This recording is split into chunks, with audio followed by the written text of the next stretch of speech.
Conversation है जिसके लिए करण तौरानी हमारे साथ जुड़ गए हैं। मल्टीप्लेक्स शेयरों से रिलेटेड चर्चा करेंगे और साथ ही लेटेस्ट ट्राई के नियमों में जो बदलाव हुए हैं, अमेंडमेंट्स हुए हैं कुछ न्यू टैरिफ ऑर्डर्स को लेकर, इंटरकनेक्शन रेगुलेशंस को लेकर, और अब ब्रॉडकास्टर्स जो हैं वो 45% के डिस्काउंट पैकेजेस वर्सेस आला कार्ट यहाँ पर प्रोवाइड कर सकते हैं व्यूवर्स को, सब्सक्राइबर्स को। ये ताज़ा जानकारी आई है और इसका असर कहाँ कहाँ पड़ता हुआ दिखेगा, ये एक बार समझते हैं। बताने के लिए, समझाने के लिए करण तौरानी हमारे साथ जुड़ गए हैं। करण, सबसे पहले तो ये जो नए ऐलान, नए अनाउंसमेंट्स आते हुए दिखे हैं, कितने पॉजिटिव हैं ये ब्रॉडकास्टर्स के लिए, और ये सब्सक्रिप्शन रेवेन्यू को कितना बोल्स्टर करते हुए दिखेंगे, ये समझाएं। हाय, गुड आफ्टरनून। अगर हम इसकी बात करें, ये एनटीओ 2.0 ये बहुत टाइम से अवेटेड था। पिछले 2 साल से कोर्ट में केसेस चले थे, सुप्रीम कोर्ट में, between broadcasters and TRAI for kind of recheck and change that was needed. But it's a respite that this is come. मेरे हिसाब से ये बहुत अच्छी बात है कि ये फाइनली आ चुका है। मेरे हिसाब से इसमें आरपूस बढ़ेंगे, सब्सक्रिप्शन रेवेन्यू आपकी बढ़ेगी और ब्रॉडकास्टर्स को इस पर पॉजिटिव इम्पैक्ट आएगा। तो ब्रॉडली अगर हम अर्निंग्स अपग्रेड की बात करें, मेरे हिसाब से 3 से 5% का अर्निंग्स अपग्रेड आ सकता है सन टीवी, सी टीवी और TV18 जैसे शेयर्स पे। क्योंकि अगर ये लोग ने प्राइस हाइक अगले साल लिया, जो कि हाई प्रोबेबिलिटी है, क्योंकि लास्ट 3 साल से बिकॉज ये मैटर कोर्ट में था, ये लोग प्राइस हाइक नहीं ले पाए हैं। तो अगर ये कंपनियां प्राइस हाइक लेती है तो मेरे हिसाब से एक पॉजिटिव इम्पैक्ट आएगा इनके अर्निंग्स पे। राइट करण, तो ये पॉजिटिव इम्पैक्ट तो आप बता रहे हैं, लेकिन एक जो ट्राई के जो नए नियम है उसके हिसाब से अब जो पे चैनल के जो बुके रहेंगे उनमें लगभग 45% की छूट वो दे सकेंगे। तो ऐसे करने पर आपको नहीं लगता कि इनको कहीं ना कहीं रेवेन्यू लॉस होगा? तो मेरे हिसाब से अगर हम बात करें टीवी इंडस्ट्री की, तो ये जो NTO 1 आया था उसमें डिस्काउंटिंग में कोई कैपिंग नहीं था। अगर आपके पास अगर 5 या 6 चैनल है, जिसकी प्राइसिंग समझो 120 रुपया है, और उसकी अगर ओवरऑल प्राइसिंग 120 रुपीज है, 20 रुपीज पर चैनल के हिसाब से अगर हम देखें, तो डिस्काउंटिंग के बेसिस पे ये लोग वैसे भी 50% से ज्यादा डिस्काउंट नहीं दे रहे थे। तो अभी भी 50% से ज्यादा डिस्काउंट नहीं चल रहा है।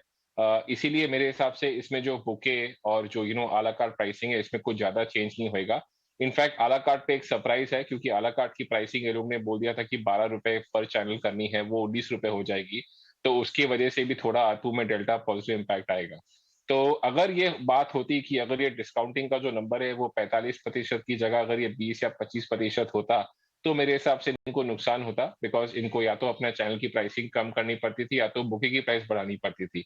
बट बिकॉज ये 45% की कैपिंग है, मोस्ट ऑफ द ब्रॉडकास्टर्स जो है ये 40 से 50% के बीच में ही डिस्काउंट दे रहे हैं। तो ऐसा कुछ ज्यादा बुके प्राइसिंग में चेंज नहीं आता दिखता है।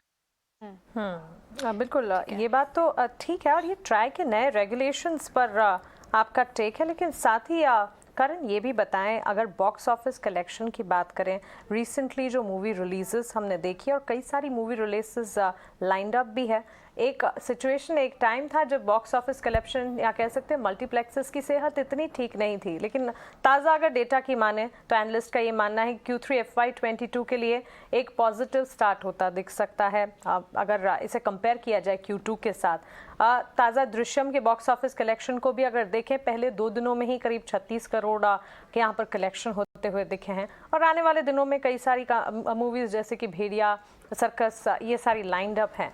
बॉक्स ऑफिस कलेक्शंस पर आपका व्यू क्या है, और एक कह सकते हैं लाइन ऑफ फ्लॉप्स के बाद अब धीरे धीरे सेंटिमेंट्स क्या सुधरते हुए नजर आ रहे हैं?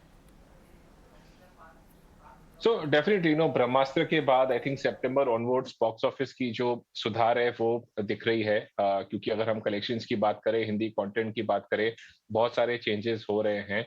ब्रह्मास्त्र पहली पिक्चर थी जिसने 200 करोड़ कलेक्शन किया था, बिकॉज जुलाई अगस्त में तो कुछ कंटेंट था ही नहीं, सारे फ्लॉप्स हो गए थे। भूल भुलैया के बाद आई थिंक हिंदी फिल्म जो दूसरी जिसने 200 करोड़ कलेक्शन किया है वो ब्रह्मास्त्र थी, एंड भूल भुलैया अप्रैल टाइम पे आई थी, रिलीज हुई थी। तो काफी लंबे टाइम बाद ये हुआ था। आई थिंक उसके बाद हम कंसिस्टेंट रिकवरी थोड़ी बहुत देख रहे हैं। अगर हम दृश्यम की नंबर्स भी देखें, 80 से 100 करोड़ का कलेक्शन यहाँ पे दिखता है। हमने भेड़िया के एस्टिमेट के हिसाब से I think Bhediya as a film भी कलेक्शंस आई थिंक 80 से 90 करोड़ तक कर सकती है। सो एक steady recovery, store steady recovery हमको दिख रही है। आई थिंक डिसअपॉइंटमेंट दिवाली के रिलीजेस पे थी, राम सेतु और थैंक गॉड, दोनों ही पिक्चर ने बहुत ही कम कलेक्शन किया था। अगर हम दिवाली बॉक्स ऑफिस की बात करें, हिस्टोरिकली प्री कोविड टाइम्स में 200 से 250 करोड़ की कलेक्शन होती थी, या तो एक पिक्चर से या दो पिक्चर साथ में अगर रिलीज होती थी तो भी। बट इस टाइम दिवाली में बॉक्स ऑफिस सिर्फ 110-115 करोड़ का ही आया है इन दोनों पिक्चरों से, राम सेतु और थैंक गॉड।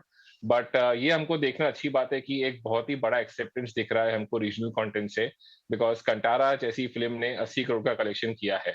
तो जो लॉस हमको दिवाली में हुआ था बिकॉज ऑफ राम सेतु और थैंक गॉड जैसी पिक्चरों की वजह से, वो लॉस काफी पैमाने पर ऑफसेट हो गया है बिकॉज ऑफ कंटारा। सो मेरे हिसाब से आई थिंक अगर हिंदी में स्टोरी स्टडी रिकवरी आती है, और रीजनल पे तो every 2 months there is a positive surprise आ ही रहा है, जैसे कि आरआरआर था, केजीएफ था, अभी कंटारा है, पुष्पा जैसे आई थी last year in terms of positive surprise. तो मेरे हिसाब से एक्सेप्टेंस ऑफ रीजनल कंटेंट एक बहुत ही इंपॉर्टेंट चीज है ओवरऑल बॉक्स ऑफिस रिकवरी के लिए। दूसरा, ये क्वार्टर की अगर हम बात करें, सो जो लास्ट क्वार्टर का बेस था, जो Q2 था, वो 50% डाउन था प्री कोविड के हिसाब से, फुटफॉल की बात करें या बॉक्स ऑफिस रेवेन्यू की बात करें। तो ये जो Q3 का क्वार्टर है अभी जैसा हमको दिखता आ रहा है, क्योंकि दिसंबर बहुत स्ट्रांग होने वाला है।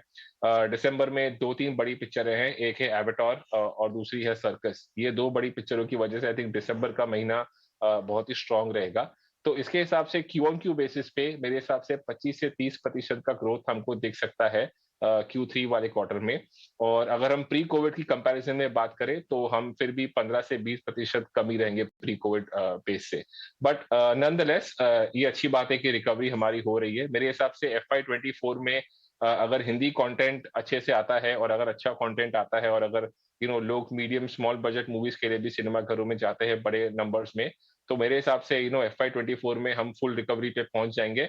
और अगर ज्यादा सरप्राइजेस आ गए रीजनल कंटेंट से और हिंदी से दोनों साथ में, तो मेरे हिसाब से हम नेक्स्ट ईयर ग्रो भी कर सकते हैं वर्सेस प्री कोविड लेवल्स।